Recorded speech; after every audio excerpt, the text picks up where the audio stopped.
الحمدللہ رب العالمین والصلاة والسلام علی سید الانبیاء والمرسلین والصلاة والسلام علی آباء سید الانبیاء والمرسلین والصلاة والسلام علی امہات سید الانبیاء والمرسلین والصلاة والسلام علی اعمام سید الانبیاء والمرسلین لا سیبا افضل البشر بعد الانبیاء بالقول الغالب خیر الناصرین سیدنا ابو طالب علیہ الصلاۃ والسلام وعلی آلہ واصحابہ واہل بیتہ وعترتہ اجمعین اما بعد فاعوذ باللہ من الشیطان الرجیم بسم اللہ الرحمن الرحیم وقل جاء الحق وزہق الباطل ان الباطل کان زہوقا صدق اللہ العظیم۔ ناظرین کرام، ہماری گفتگو چل رہی تھی شرح المطالب کے حوالے سے۔ آج ہم اس کا تیسرا پہلو عرض کریں گے، جو تیسری آیت اعلیٰ حضرت علیہ رحمہ نے بیان فرمائی ہے آیت ثالثہ کے ٹائٹل پر۔ وہ آیت کریمہ ہے سورہ انعام کی آیت نمبر 26۔ اس ساری سورہ مقدسہ کا جو نزول کا زمانہ ہے وہ ہے 4 سن نبوی کے بعد سورہ حجر نازل ہوئی دفعتاً یک لخت ساری مکمل صورت، اور اس کے بعد کچھ دیر بعد یہ نازل ہوئی، گویا 5 اور 4 کے درمیان کا جو زمانہ ہے نا اس وقت۔ اور اس میں اللہ تعالیٰ کی ذات والا صفات نے کفار مکہ کے وہ مذموم رویے بیان کیے جو حضور سید عالم صلی اللہ علیہ وآلہ وسلم کی ذات کے ساتھ مزاحمت پر مبنی تھے ہر لحاظ سے۔ جب آقا علیہ السلام کی ذات والا صفات اعلان نبوت فرماتے، نبوی زبان سے ارشاد فرماتے، تو وہ کہتے انک لمجنون، آپ تو مجنون ہیں، آپ کی نبوت کو چیلنج کر دیتے۔ آپ صلی اللہ علیہ وآلہ وسلم اپنی نبوت کی حرمت میں بطور دلیل قرآن پاک کو پیش کرتے تو وہ کہتے ان ھذا الا اساطیر الاولین، یہ تو پرانی کہانیاں ہیں۔ اچھا، پھر آپ صلی اللہ علیہ وسلم معجزات دکھاتے تو کہتے ان ھذا الا سحر مبین۔ تو میں نے 8 جہات پر اس صورت کا جائزہ لیا ہے۔ اب ساری تفصیلات تو میں نہیں بیان کر پاؤں گا۔ جن جن مضامین پر، جن جن احوال پر ان کا انکار رہا، توحید باری تعالیٰ کا انکار، رسالت کا انکار، آخرت کا انکار، قرآن کی عظمت کا انکار، اور مرنے کے بعد جی اٹھنے کا انکار اور استہزاء، بے محل معجزات کا مطالبہ، ہر سچائی کے قبول کرنے سے انکار، کتابی صورت میں نزول قرآن اور نزول وحی پر جاہلانہ اصرار، فرشتوں کا انکار، تو یہ چیزیں یہ اپنی مزاحمت کے لیے استعمال کرتے تھے وہ۔ تو اللہ تعالیٰ کی ذات والا صفات نے ان کی مذمت بیان فرمائی۔ فرمایا میرے حبیب، اگر آپ ان کو وَمِنْهُمْ مَنْ يَسْتَمِعُ إِلَيْكَ وَجَعَلْنَا عَلَىٰ قُلُوبِهِمْ أَكِنَّةً أَنْ يَفْقَهُوا وَفِي آذَانِهِمْ وَقْرًا وَإِنْ يَرَوْا كُلَّ آيَةٍ لَا يُؤْمِنُوا بِهَا حَتَّىٰ إِذَا جَاءُوكَ يُجَادِلُونَكَ يَقُولُ الَّذِينَ كَفَرُوا إِنْ هَٰذَا إِلَّا سِحْرٌ مُّبِينٌ۔ اے حبیب، ان کے دلوں پر پردے آ چکے ہیں، یہ قبول ہدایت کے اہل نہیں رہے، اور ان کے کانوں میں بھی وہ گرانی ٹھونس دی گئی ہے کہ حق ان کے کانوں میں اترتا ہی نہیں ہے۔ وَإِنْ يَرَوْا كُلَّ آيَةٍ لَا يُؤْمِنُوا بِهَا، اگر یہ ہر نشانی بھی دیکھ لیں تب بھی آپ پر ایمان نہیں لائیں گے۔ یہ ہے حتیٰ اذا جاؤک یجادلونک، یہ آپ سے مجادلہ کرتے ہیں، بحث مباحثہ کرتے ہیں، فضول، اور ان کی کسی گفتگو میں کبھی کوئی دلیل اور لیاقت ہوتی نہیں ہے، لہذا یہ کافر ہیں۔ ان ھذا الا اساطیر الاولین، قرآن جیسی کتاب کو بھی انہوں نے پرانی کہانیاں کہہ دیا ہے۔ وَهُمْ يَنْهَوْنَ عَنْهُ، یہ وہ بدبخت ہیں کہ لوگوں کو آپ کی بارگاہ میں آنے سے روکتے ہیں، اور ایسا میں نے پیچھے بیان کر دیا ہے کہ جب وفود آتے ہیں حضور کی بارگاہ میں تو یہ راستوں میں کھڑے ہو کر چوک و چراہوں میں لوگوں کو روکتے حضور سید عالم صلی اللہ علیہ وسلم کی بارگاہ میں آنے سے، اور اگر کوئی خیر پا کر واپس جاتا تو اس سے استہزاء کرتے وغیرہ، وہ میں نے پہلی آیات میں بیان کر دیا ہے۔ اب دوسرا ان کا رویہ یہ ہے کہ جس طرح یہ خود لوگوں کو روکتے ہیں حضور آپ کی بارگاہ میں آنے سے، ایسے ہی وَيَنْأَوْنَ عَنْهُ، اور ایسے ہی خود بھی آپ کے قریب نہیں آتے، آپ سے دور رہتے ہیں، نفرت کرتے ہیں، لوگوں کو بھی نفرت دلاتے ہیں اور خود بھی آپ کی ذات سے نفرت کا اظہار کرتے ہیں۔ وَإِن يُهْلِكُونَ إِلَّا أَنفُسَهُمْ وَمَا يَشْعُرُونَ، ان کو ان کی ہلاکت کا شعور ہی نہیں کہ کتنی بدترین ہلاکت کا یہ شکار ہو رہے ہیں اور ہو چکے ہیں۔ یہ تھا آیت کریمہ کا نفس مضمون سباق و سیاق کے اعتبار سے۔ ویسے تو بہت سارے پیچھے پس منظر میں بھی بہت کچھ ہے اور پیش منظر میں بھی بہت کچھ ہے، لیکن چونکہ اعلیٰ حضرت علیہ رحمہ نے اسی آیت سے استدلال کیا ہے کفر ابی طالب علیہ السلام کا، اور تفسیری اثاثے میں نے سینکڑوں تفاسیر دیکھی ہیں۔ جو تفاسیر بالماثور ہیں ان کے اندر جو روایات ہیں، ان روایتوں میں ایک روایت یہ بھی ہے کہ اس سے مراد ابن عباس کے قول کے اعتبار سے حضرت ابو طالب علیہ السلام ہیں کہ خود لوگوں سے حضور کا دفاع کرتے تھے اور خود حضور سے دور رہتے تھے، آپ کی اتباع سے دور رہتے تھے۔ اس قول کو بنیاد بنا کر اعلیٰ حضرت علیہ الرحمہ کی ذات والا صفات نے حضرت ابو طالب علیہ السلام کی ذات والا صفات پر یلغار فرمائی ہے۔ اب یہ قول اپنی سند کے اعتبار سے بھی انتہا قسم کا مخدوش قول ہے، اور راوی کی جہالت واضح ایک سقم ہے۔ امن سمع کا جملہ جو ہے یہ سقم روایت ہے، یعنی یہ ضعیف ترین قول ہے، اور پھر یہ قول نظم نص کے بھی خلاف ہے، قرآن کریم کے نفس مضمون کے خلاف ہے، مشیت الہی کے عظمت کے خلاف ہے، وقار کے خلاف ہے۔ اور یہ ابن عباس پیدا ہو رہے ہیں 10 سن نبوی کو، آیت اتر رہی ہے 5 سن نبوی کو یا 4 سن نبوی کے بعد، تو بھائی نزول آیت اور حضرت عبداللہ ابن عباس کے درمیان تقریباً 6 سال کا فاصلہ بنتا ہے۔ پھر حضرت ابن عباس نے کچھ دودھ چھوت پیا ہوگا 2-2.5 سال، پھر حضور صلی اللہ علیہ وسلم ہجرت کر کے چلے گئے، پھر 8 سال بعد حضور تشریف لائے 8 سن ہجری کو، پھر ملاقات ہوتی ہے، اس وقت ان کی عمر 8-9 سال 10 سال ہوتی ہے۔ تو ہنگامی حالات اس انداز کے تھے کہ کسی کو کوئی سوچتا نہیں تھا، کفار مکہ کی جوڑ توڑ تھی، فتح مکہ ہوتا ہے، اس کے بعد اس کے حالات ہیں، پھر غزوہ حنین ہوتا ہے، یہ سارے معاملات درپیش آتے ہیں۔ تو ابن عباس کو جب شعور آتا ہے رضی اللہ تعالیٰ عنہ کو، وہ تقریباً چلو 8-10 سال 15 سال بعد شعور آتا ہے ان چیزوں کا، تفسیر قرآن پر قلم اٹھانے کا جب بھی آتا ہے، تو اتنے میں تقریباً 17 سال کا عرصہ گزر چکا ہوتا ہے۔ اس سارے عرصے کے اندر کسی صحابی نے، کسی تابعی نے، خود صاحب وحی صلی اللہ علیہ وسلم نے ایک حرف بھی اس کنٹیسٹ میں نہیں فرمایا۔ اور پھر جو ابن عباس کے قول کا ناجائز استعمال ہے وہ صحت سے آری ہے اور قرآن کریم کی نصوص کے مد مقابل ہے۔ یہ جعلی طریقے سے ان کی طرف یہ اس کو نسبت کر کے جناب والا نتھی کر دیا گیا، اور لوگوں نے اسے شیر مادر سمجھ کر نقل کرنا شروع کر دیا۔ یہ مکھیوں پر مکھی ماری گئی ہے، اس کی کوئی حقیقت نہیں۔ اب میرا سوال یہ ہے کہ اس کے علاوہ جو اقوال ہیں، جن کفار مکہ کے جن رویوں کی مذمت بیان کی گئی ہے، تو بھائی وہ بھی تو ایک واضح حقیقت ہے۔ اعلیٰ حضرت علیہ الرحمہ نے اس قول کو ترجیح دے کر اتنا بڑا بلنڈر فرمایا ہے کہ حقیقت شرم آ گئی ہے، بل شرم کو بھی شرم آ گئی ہے، اتنی بڑی حرمت کو پامال کر دیا ہے، حضرت ابو طالب علیہ السلام کے سارے شخصی وقار کو تباہ کر دیا ہے، اور ان کے کردار کی حرمت کو تباہ تہ و بالا کر دیا ہے۔ یہ اعلیٰ حضرت پر کوئی وحی نازل ہوئی ہے یا بریلی شریف جو ہے یہی مبدأ علم ہے؟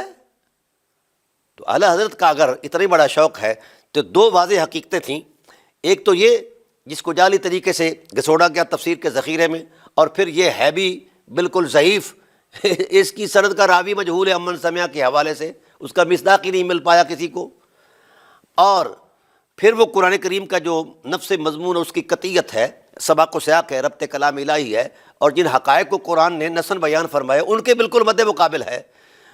تمام مفسرین نے ان حقیقتوں کو بیان کیا ہے، اور بیان کر کے یہ قول بھی وہ بالمعصور والوں نے لکھا ہے، اس میں کوئی شک نہیں کہ لکھا نہیں، لکھا ضرور ہے۔ لیکن میرا سوال یہ ہے پوری نسل بریلویت پر کہ اعلیٰ حضرت نے جب اس کو ترجیح دی ہے اس قول کو، تو دلیل ترجیح کیا قائم کی ہے، وجہ ترجیح کیا بیان کی ہے؟ یہ قیامت تک یہ سوال ہے میرا کہ کوئی شخص اس قول کی اس پیٹرن میں، اس نظم نص کے اندر جو ہے، نصوص کے اندر جو ہے، وہ ترجیح کا قاعدہ تو بیان کرے کہ ایک جعلی قول، بے سند قول، ضعیف ترین قول، وہ فائق ہو گیا ہے قرآن کے سارے مضمون پر، جو کہ اعلیٰ حضرت علیہ الرحمہ طے کر چکے تھے۔ اموی دین کی حمایت اور ترجمانی میں وہ آگے بڑھ چکے تھے، اس لیے ان کی یہ مجبوری بن گیا کہ اس کو بھی جڑ دیا جائے، جس سے قرآن متاثر ہوتا ہے تو ہو جائے، نفس مضمون ختم ہوتا ہے تو ہو جائے، کوئی بات نہیں ہے۔ تو اعلیٰ حضرت علیہ الرحمہ نے نہ تو دلیل ترجیح دی ہے اور نہ ہی جناب والا وجہ ترجیح بیان کی ہے۔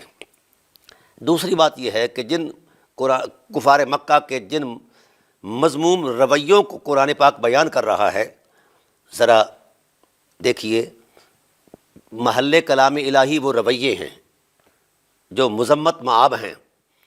قرآن کو اساطیر اولین کہنا، رسول دو عالم سے مجادلہ کرنا، اور جناب والا معجزات کی حقیقت کا انکار کرنا، کمالات نبوت کا انکار کرنا، الوہیت کا انکار کرنا وغیرہ وغیرہ، یہ سارے رویے ہیں جن کی مذمت میں یہ 100 سے زائد آیات پوری نازل ہوئی ہیں سورہ انعام کی۔ اب میرا سوال یہ ہے کہ پوری امت بریلویہ جو رویے جن کی مذمت میں قرآن کی نصوص بول رہی ہیں، وہ رویے سید بطحہ افضل البشر بعد الانبیاء حضرت ابو طالب علیہ الصلوۃ والسلام کی ذات والا صفات میں کسی ایک رویے کی نشاندہی کر دے کہ آپ علیہ الصلوۃ والسلام کی ذات والا صفات نے کوئی ایک رویہ اختیار کیا ہو، کبھی توحید باری تعالیٰ کا انکار کیا ہو، کبھی رسالت کا انکار کیا ہو، کبھی جناب والا قرآن کریم کو اساطیر اولین کہا ہو، اور کبھی معجزات نبوت کا انکار کیا ہو یا استہزاء کیا ہو، مذاق اڑایا ہو۔ ایک رویہ بھی کوئی کائنات میں کوئی شخص قیامت تک ثابت نہیں کر سکتا۔ ٹھیک، اب تعجب تو اس بات پر ہے کہ جو شخص نہ ملزم ہے نہ مجرم ہے، اس کو مجرم بھی بنا دیا گیا اور ملزم بھی بنا دیا گیا۔ یہ ڈرامائی تصور دین نہیں ہے تو اور کیا ہے؟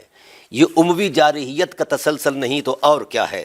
تو میں نے یہ ساری تفاسیر کا جائزہ جو ہے اس میں پیش کر دیا ہے کہاں کہاں، اور پھر ہمارے اہل سنت کے مفسرین نے بھی اس بات کی تاکید یہ کی ہے کہ والاظہر الاول، یعنی قرآن پاک کا جو نفس مضمون ہے اس کو ترجیح دی ہے کہ اول حقیقت ہی ظاہر تر ہے، اور دوسرا جو قول ہے اس پر کسی نے مطلب اس کی ترجیح نہ بیان کی ہے نہ اس کا کوئی معیار بیان کیا ہے۔ تو دوستان محترم، یاد رکھیے کفار مکہ کے جن رویوں پر قرآن مذمت بیان کرتا ہے، ان رویوں میں کائنات کا کوئی شخص، کوئی ملکوتی فرشتہ بھی ایک رویہ ایسا ثابت نہیں کر سکتا حضرت ابو طالب علیہ السلام کے وجود سے سرزد ہوا ہے۔ کفار مکہ نے، قرآن گواہ ہے، توحید باری تعالیٰ اور الوہیت باری تعالیٰ کا انکار کیا۔ آئیے ابو طالب علیہ السلام کیا کہتے ہیں؟ قرآن سے بھی پہلے، ذات رسول سے بھی پہلے صلی اللہ علیہ وسلم گنگنا رہی ہے فضائے مکہ، کس سے؟ حضرت ابو طالب علیہ السلام کے فرط جذبات اور عشق الہی سے۔ کیا کہتے ہیں؟ جب آتے ہیں کعبۃ اللہ کے اندر تو بتوں کی پلیدی دیکھتے ہیں، اور بتوں کی پلیدی دیکھ کر غضبناک ہو جاتے ہیں، لوگوں کو جھکا دیکھتے ہیں، تو بربلا ہو کر کہتے ہیں ملیک الناس لیس لہ شریک هو الوهاب والمبدئ والمعید ومن تحت السماء له بحق ومن فوق السماء له عبید، میں اس کو مالک و خالق مانتا ہوں جس کا شریک ہی کوئی نہیں ہے۔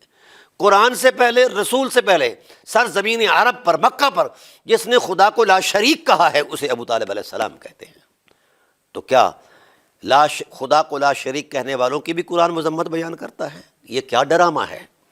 اور پھر اس کے بعد دوسرا فرمایا وما ذنب الذی من یدعو الی اللہ وحدہ ودین قدیم اہلہ غیر خیبی، حضور صلی اللہ علیہ وسلم کی حمایت میں کھڑے ہو کر کہتے ہیں لوگو محمد لا الہ الا اللہ ہی تو کہتا ہے، یہ کوئی گناہ نہیں ہے، کیونکہ یہ محمد کا ذاتی کلمہ نہیں ہے، بلکہ یہ پرانا دین ہے، آدم سے شروع ہو کر عیسیٰ علیہ السلام تک اس دین کا تسلسل جاری اور حق دین ہے۔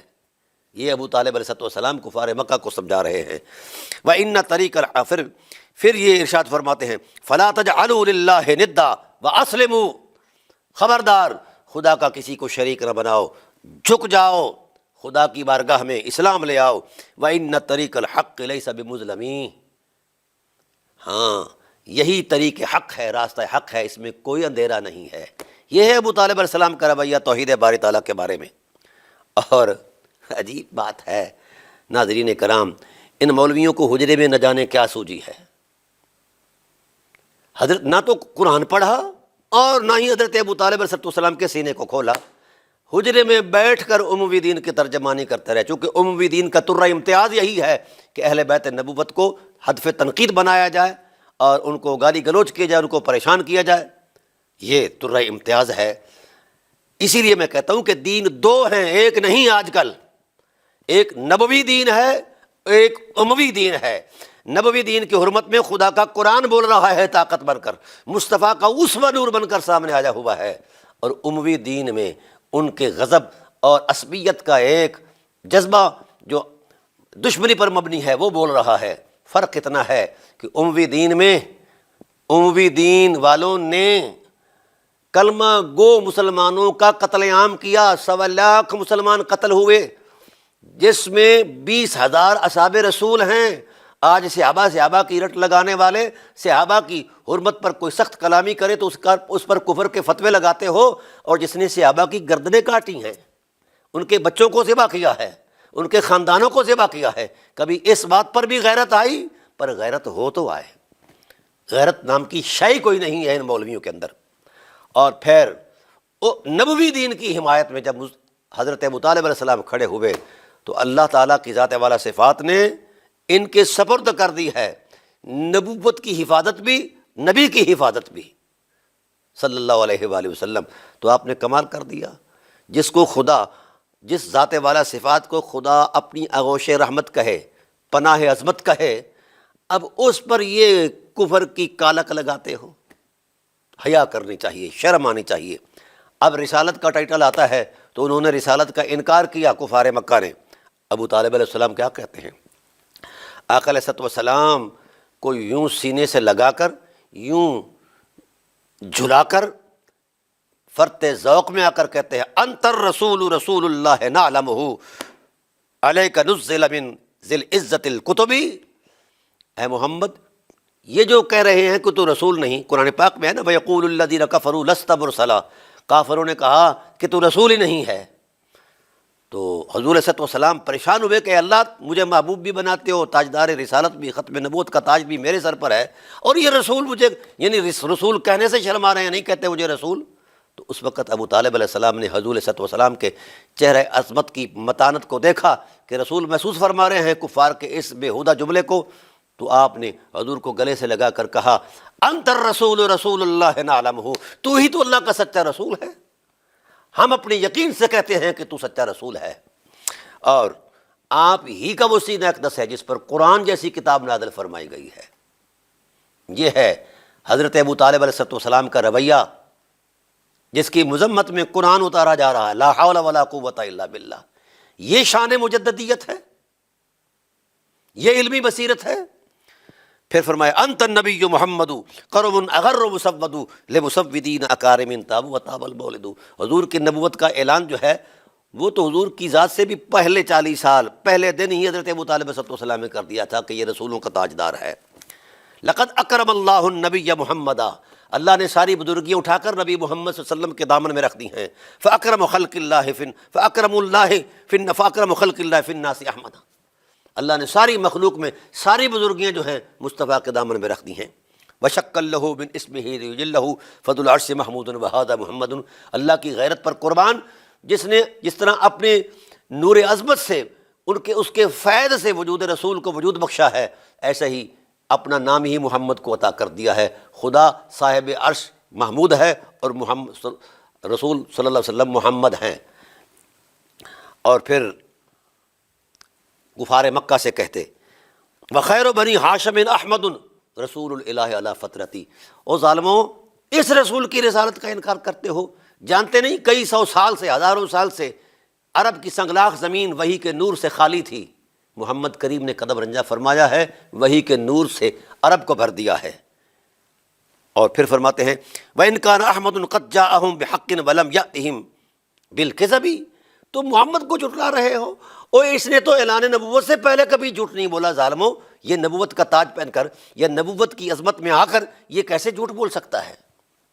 الم تعلموا انا وجدنا محمدا نبیا کموسیٰ خط فی اول الکتب، اور فرمایا ظالموں محمد کریم کی نبوت کی حرمتیں تو پہلی کتابوں کے اندر بھی اللہ نے لکھی ہوئی تھیں۔ یہ مطالعہ ہے ابو طالب علیہ السلام کا۔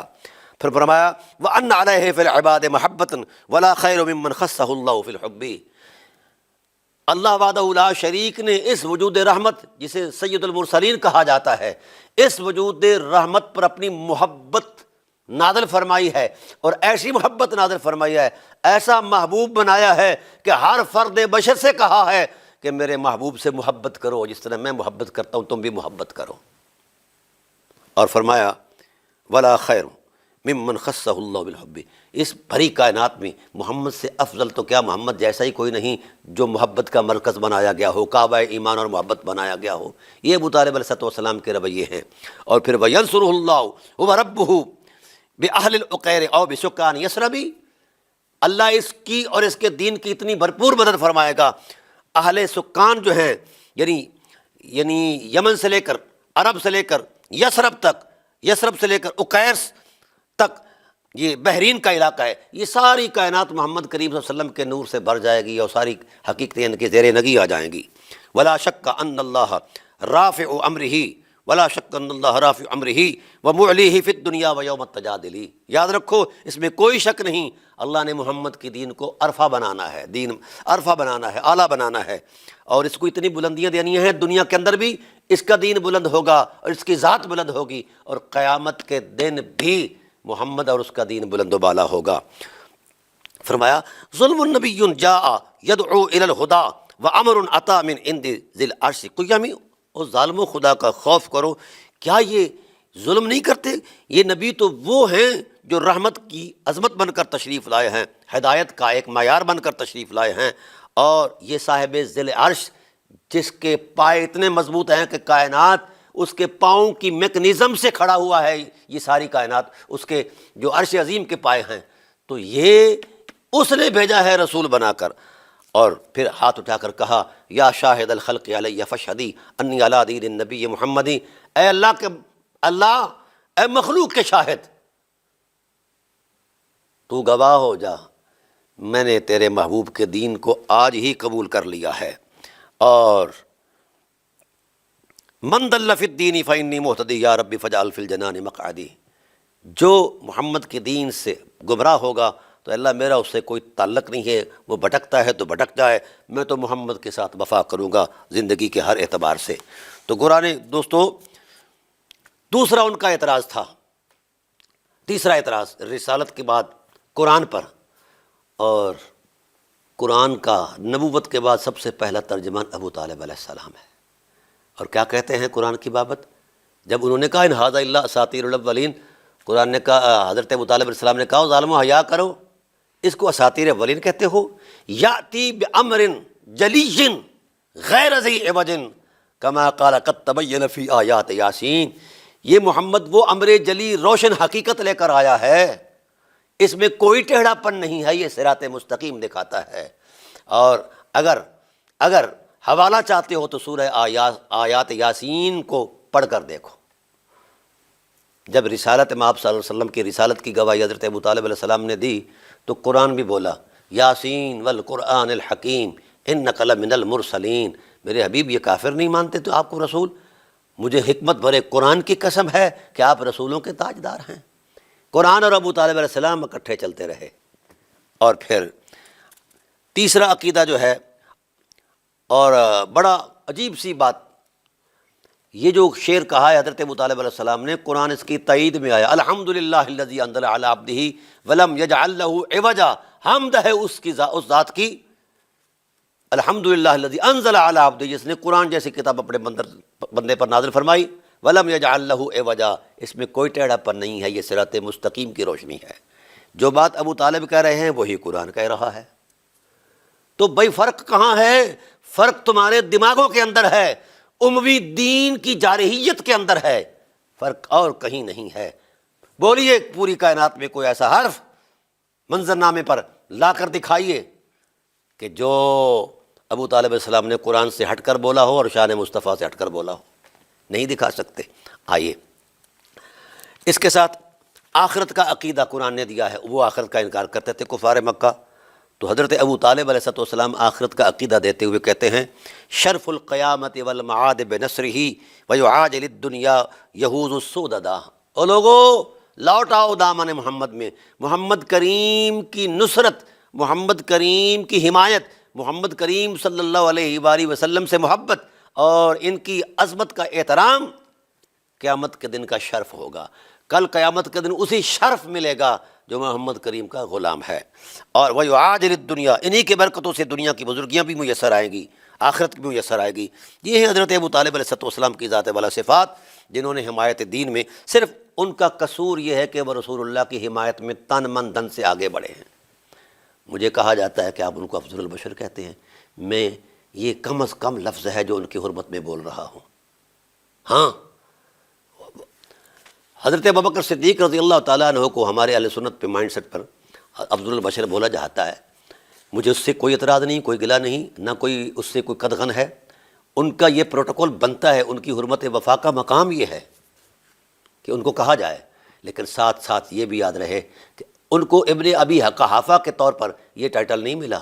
ان کی وہ خدمات ہیں، وہ اثار الوفا کی وہ تحریریں ہیں، وہ نقوش ہیں جو آج بھی جگمگا رہے ہیں۔ تو بھائی جس نے خدمت رسول 23 سال کے عرصے میں کی ہو اس کے لیے تو افضل البشر کا ٹائٹل موجود ہے، اور جس نے 50 سال کی ہو وہ افضل البشر نہیں ہے۔ آپ نصاب قائم کریں شاہ جی، ابو طالب نے کتنا دیا ہے دین کو اور سیدنا ابوبکر صدیق نے کتنا دیا ہے، پھر آپ وہ جعل سازی کا جملہ بولیں گے کہ جناب ان کا ایمان تھا اور ان کا ایمان نہیں تھا۔ اللہ کے بندو، خدا کا خوف کرو۔ حضرت ابو طالب علیہ السلام کے تو خمیر میں لا الہ الا اللہ کا نور تھا، اور نبوت کے اعلان سے بھی پہلے وہ جگمگا رہا تھا۔ آپ کو کیا پتا ہے؟ قرآن کیوں کہتا ہے وَاتَّبِعْ مِلَّةَ ابراہیم حنیفا، ملت ابراہیم پر چلو اے حبیب، وہ دین حنیف ہے، ہر باطل سے کٹ کر حق کی طرف راہ دکھانے والا ہے۔ ملت ابراہیم اگر موجود نہیں تھی تو حکم کیوں دیا کسی معدوم حقیقت کا، اور اگر موجود تھی تو کہاں تھی؟ یہ سوال چھوڑ رہا ہے فقیر پوری امت بریلویت پر، کہاں تھی وہ نقوش عظیمت، کہاں تھے جو ابراہیم علیہ السلام کے حوالے سے تھے؟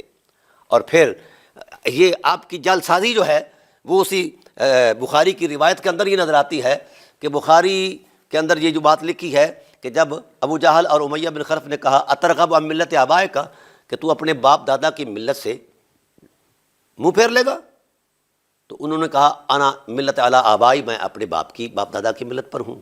میرا سوال یہ ہے کہ حضرت ابو طالب علیہ السلام کے آباء و اجداد کس ملت پر تھے؟ اگر وہ ملت کفر پر تھے تو حضرت عبد المطلب علیہ السلام کی ذات والا صفات کا وہ کردار، وہ جو اونٹ ذبح کیے تھے حضرت عبداللہ علیہ السلام حضور کے والد گرامی محسن عالمین مخدوم کائنات حضرت عبداللہ علیہ السلام کی ذات والا صفات کے فدیے میں جو اونٹ ذبح کیے تھے 100 اونٹ، وہ آج بھی آپ کی شریعت کا حسن ہے اور تسلسل ہے، دیت میں یہی کچھ دیا جاتا ہے، اور تمام علماء اہل سنت اس بات کی نشاندہی کی ہے۔ کسی کافر کے خطوط نقوش کو بھی، نقوش محبت کو بھی دین کا حصہ بنایا جاتا ہے۔ خدا کا خوف کرو۔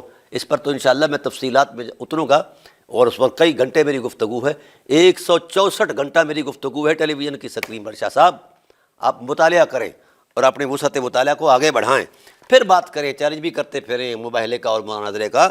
تو اگر یہی یہ شوق تھا تو مجھے آپ کے چیلنج کے دینے کی اس واسطے قبول کرنے کی ضرورت نہیں ہے کہ میرا چیلنج پہلے سے ہی موجود ہے، اور یہ بحمد اللہ تعالیٰ ابھی تو مقدمہ آیا ہے 900 صفحے کا، یہ عرفان ابی طالب علیہ السلام جس نے ملت بریلویہ کی سانسوں کو بند کیا ہوا ہے، اکھڑی ہوئی ہیں سانسیں، اس کا جواب نہیں لکھ رہے، کیوں نہیں لکھ رہے؟ تاکہ میں بقیہ مجلدات جو ہیں وہ بھی پیش کروں، کہاں کہاں آپ نے چوریاں کیں اور کیا کیا۔ تو گویا اس اعتبار سے یہ قرآن کی مانوی تحریف ہے اگر کوئی شخص یہ کہے کہ حضرت ابو طالب علیہ السلام کے کفر میں یہ قطعی دلائل ہیں، لا حول ولا قوت الا باللہ العلی العظیم۔ 3 آیات پہلے دی ہیں اعلیٰ حضرت علیہ رحمہ نے، ایک آیت آگے جا کر دی ہے، اس پر بھی انشاءاللہ میں گفتگو کروں گا۔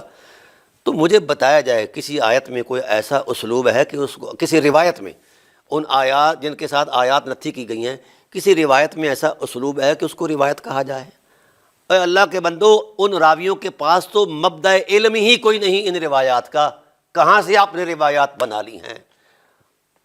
وقوع وفات ابی طالب کا ہو رہا ہے مکے میں، اور اس کی جناب والا تقریب رونمائی ہو رہی ہے کہاں؟ یمن میں۔ لا حول ولا قوت الا باللہ، لا حول ولا قوت الا باللہ۔ یمن کہاں، مکہ کہاں؟ اور پھر اس وقت وہ خود راوی کافر تھا اور بھیک مانگ رہا تھا، اس کو تو روٹی روزی سے ہوش نہیں تھا، اسے کیا پتا کا شان نبوت میں کیا ہو رہا ہے؟ پھر نبی علیہ السلام کی ذات پر الزام کہ آپ نے اتنے سال تک 10 11 12 سال تک اس حقیقت کو چھپائے رکھا، سارے جہان سے، اہل بیت سے چھپایا، کبار صحابہ سے چھپایا، اور جا کر اس کو بتایا۔ تو کیوں آپ ان صحابہ کی کلی کھلوانا چاہتے ہو جن صحابہ کی تکریم ہم اپنے ایمان سمجھتے ہیں؟ میں اعلانیہ یہ عرض کر رہا ہوں کہ ان کی طرف یہ بات منسوب کی گئی ہے، اور اس جعلی تصور پر میرے دلائل موجود ہیں کہ کیسے منسوب ہوا اور کہاں سے ہوا۔ تو آپ اس کو ایمان بنا کر بیٹھ گئے اور دلیل بنا کر بیٹھ گئے ہیں۔ آئیے پھر دوسری آیت کریمہ میں، جو سورہ توبہ کی آیت کریمہ ہے، اس میں بھی 3 اعتبار قائم کیے گئے۔ حضور نبی کریم صلی اللہ علیہ وسلم کی والدہ کریمہ کے لیے وہ 5 مرتبہ نازل ہوئی، حضور نبی کریم صلی اللہ علیہ وآلہ وسلم کی والدہ کو کافر اور مشرک بنانے کے لیے یہ آیات نازل ہوئیں. بڑی عجیب بات ہے. اور بڑے مضبوط پرائے میں مجتہد صحابہ اس کے راوی ہیں، مقامات بھی زیادہ ہیں، روات کی کثرت ہے، اور مضبوط بھی ہیں، اسناد بھی ان سے بہتر ہیں. تو حیرت اس بات پر ہے، اب اعلیٰ حضرت علیہ الرحمٰ نے جس وقت ترجیحاً حضرت ابو طالب علیہ السلام کے کفر کو بیان کیا تو پوری ذمہ داری سے عرض کر رہا ہے فقیر، کہیں بھی نہ دلیل ترجیح دی ہے نہ وجہ ترجیح دی ہے. اور پھر ڈرامہ یہ ہے کہ جن کفار مکہ کی مذمت میں قرآن نازل ہوا ان کو چھوڑ دیا گیا. او کھلے عام معافی. اب میں ایک علمی نقطہ عرض کرنا چاہتا ہوں شاہ صاحب، وہ یہ ہے کہ کسی بھی کافر کا کوئی نام لے کر کسی بھی تصور میں ان کی مذمت نہیں بیان کی گئی اور ان سے سوشل بائیکاٹ کا تصور پیش نہیں کیا. اجتماعی ایک نظم ہے، اجتماعی ایک تصور ہے. لیکن اس آیت کریمہ کے ضمن میں دو روایات آئیں، دو نامزد ملزم ہیں، ایک رسول اللہ کی ماں ہے اور ایک رسول اللہ صلی اللہ علیہ وسلم کے ام محترم ہیں، حضرت ابو طالب علیہ السلام ہیں. تو بھائی جو منصوص حقیقتیں ہیں آپ کی روایات کے اندر، تو ترجیحاً ان کو بھی سامنے رکھا جائے گا نا جی، ترجیحاً وہی سامنے ہوگی. جو معلوم ہی نہیں ہیں ان پر ترجیح تو بنتی نہیں ہے. اب آئیے ان دونوں حقیقتوں کے درمیان پھر ایک ترجیح کا ضابطہ ہے. ترجیح یہ ہے کہ اصولی لوگ یہ کہتے ہیں، اصول تفسیر کے ماہرین یہ کہتے ہیں کہ جس شان نزول کے روات زیادہ ہوں، کثرت روات چونکہ ایک مضبوطی ہوتی ہے، قوت ہوتی ہے روایت کی، تو لہٰذا وہ ترجیحاً پہلے وہی مفہوم ہوگا اور وہی متعین ہوگا. جس کی روات کثیر نہیں ہیں وہ مفہوم نہیں ہوگا، وہ مطلوب نہیں ہوگا، ترجیح اس کو ہوگی اس کے روات. اور دوسری ترجیح کا قاعدہ یہ بیان کیا کہ جناب والا مجتہد اور غیر مجتہد صحابی جس وقت دو متضاد روایات آ جائیں تو پھر ترجیح مجتہد صحابی کو ہوتی ہے. تو میری جان اب ترجیحاً آقا علیہ السلام کی والدہ کریمہ طیبہ طاہرہ منزہہ مطہرہ جو ہیں وہ نام زیادہ ہیں اس کفر اور شرک کے تصور میں جو آپ قرآن کریم کی جعلی تفسیر کرتے ہوئے کر رہے ہیں. آپ کے قواعد کے مطابق وہی ہیں، اور مرجوحاً حضرت ابو طالب علیہ السلام ہیں، کیونکہ وہ ان کی بابت آنے والے روایات ان کی نہ تو کسی کے پاس صحت کی دلیل ہے. میں نے ان کے 11 روات تلاش کی ہیں، ہر راوی جو ہے وہ مجروح ہے. جس کے 11 روات تمام طرق سے مجروح ہوں اس روایت کا بھی کوئی حال ہوتا ہے؟ اس پر تو ظن بھی نہیں کیا جا سکتا، کھینچے جائے کہ ہم یقین کریں اس بات کا. اور پھر ساتھ ساتھ شاہ صاحب یہ بھی موجود ہے کہ حضرت ابو طالب علیہ السلام محل کفر نہ محل کفر ہیں نہ محل شرک ہیں، کیونکہ اس کفر اور شرک کا کوئی بندہ نہیں، شاہد ہی نہیں. سب سے پہلے جس شخص نے بتوں کی مذمت کو بیان فرمایا ہے اسے سید بطحہ افضل البشر بعد الانبیاء حضرت ابو طالب علیہ السلام کہا جاتا ہے. حیرت تو اس بات پر ہے جو بتوں کی توہین کرتا رہا اور جو بتوں کے ساتھ جناب والا بتوں کی مذمت بیان کرتا رہا اس کو مشرک کہہ دیا.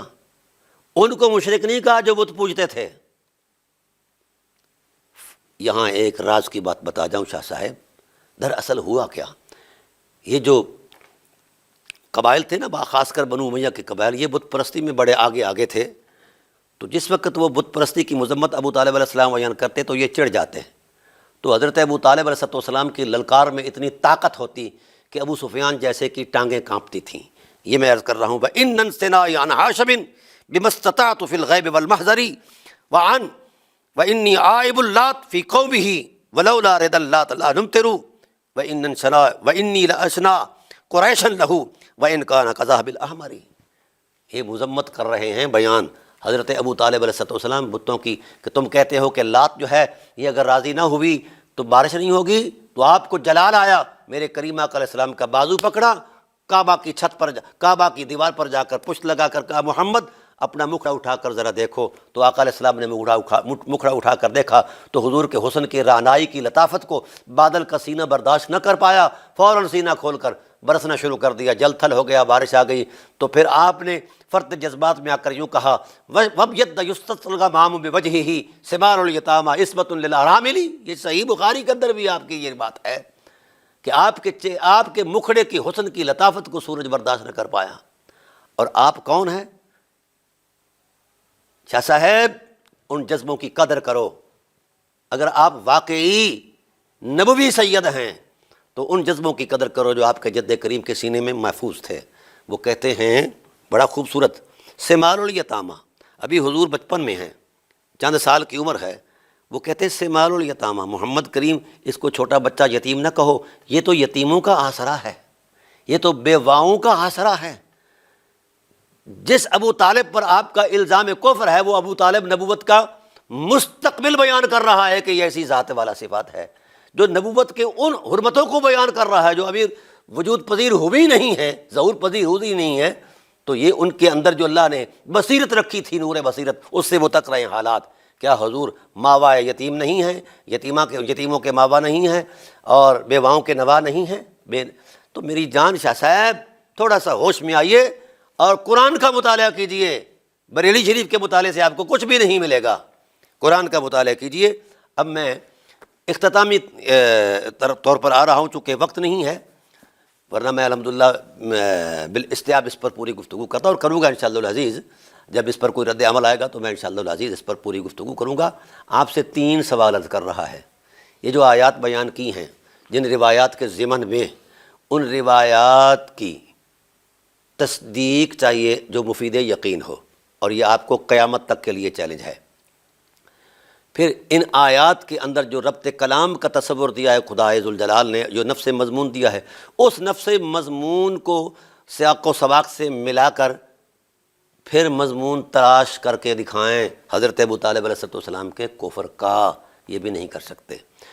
اور جلد مضامین میں وہ روایت آئی ہیں، ان روایات کے اندر جس طرح کی نشاندہی کی گئی ہے، اس کے علاوہ بھی ان آیات کے شان نزول ہیں۔